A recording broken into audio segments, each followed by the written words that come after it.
Hebrews chapter 10 verse 14, for by one sacrifice he has made perfect forever those who are being made holy. Magandang araw, at tatalakayin po natin ngayong araw sa ating daily devotion ay ang purgatory.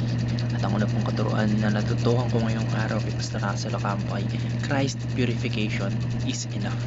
Ibig sabihin po, sapat na po yung ginawa ni Jesus Christ doon sa krus ng Kalbaryo para linisin tayo mula sa ating mga kasalanan. Hindi nyo na kailangan ulit-ulitin o i-renew yung mga sacrifices na ginawa niya, kagaya ng ginagawa noon ng mga pari sa Old Testament na nag-aalay po sila ng mga sheep o ng mga hayop para pansamantalang mapagtakpan yung kanilang mga kasalanan.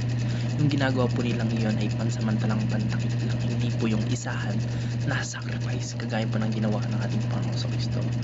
Yung kailangan ginagawa ay parang kagaya ng sinabi ko ay renewal of their tawag dito, yung pagiging forgiven nila sa kanilang mga kasalanan.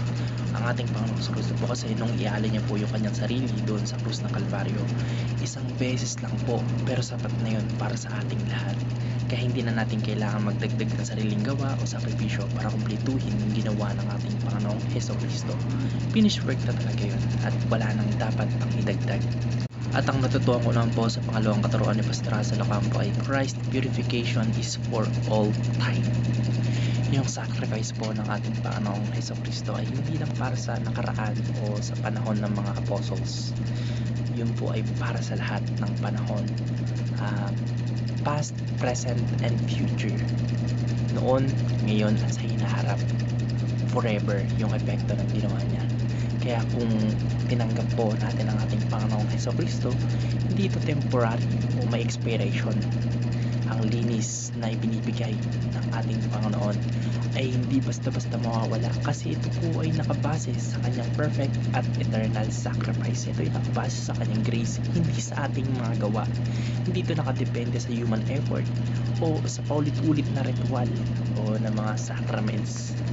Ito po ay nakabase sa isang beses at panghabang buhay na ginawa niya doon sa krus ng Kalbaryo. At ang natutuhan ko naman po sa pangatlong katuruan ni Pastor Russell Ocampo ay Christ purification is received by faith. So, bago natin i-proceed dyan, sorry sa ating tunog ng ating ceiling fan dahil medyo maingay. So, siguro marami na kaya ganun. Mabalik tayo sa ating tatalakayin. Christ purification is received by faith.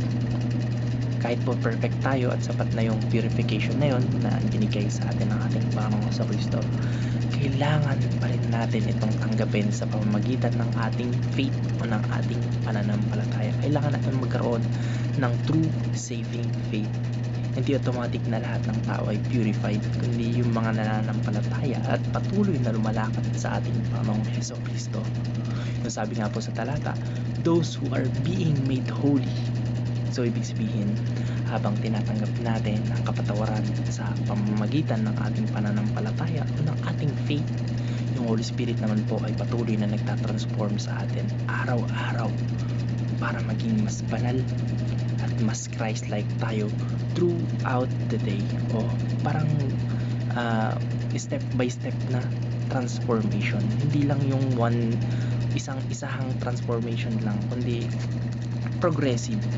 Pag sinabi natin progressive, paangat hanggang sa ma-attain natin o ma-attain natin yung pagiging Christ-like. Though yes, hindi perfect, walang perfecto kasi nga we are human, we're just human. Hindi tayo ginawa para maging perfecto. Ang ating Panginoon sa Kristo lang ang perfectong tao na namuhay rito sa mundo.